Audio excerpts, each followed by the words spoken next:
cutting people's hair. You know what I mean? Like I got a killing machine right here. Like Yeah. got it in 20 minutes, but I gotta go to school for 1,500. I think now they changed it to 1,000 hours. But when I went, it was 1,500 hours and 2 exams. First off, you gotta do 1,000 hours to unlock the first test.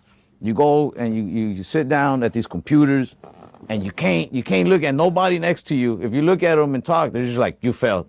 Like if we're taking some CIA exam. Yeah. So this is a perfect example of how weird it is that the state requires very minimal for when it comes to being able to get a gun license. And I've always said this, compared to having to go to school for approximately 1,500 hours to get a barber's license.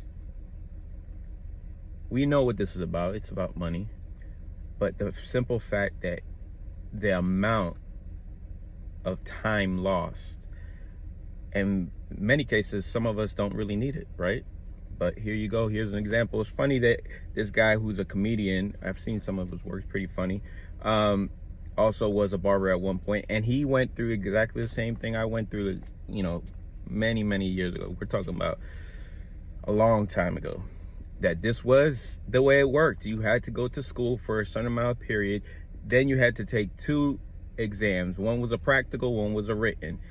And it was literally that same pressure where you're constantly looked at as you have to jump through hoops to get this license, where in most cases, many situations, it makes no sense. I've changed in certain states the amount of work you have to do, but still, it's crazy to think that we live in a day where this is how you have to still get a barber's license.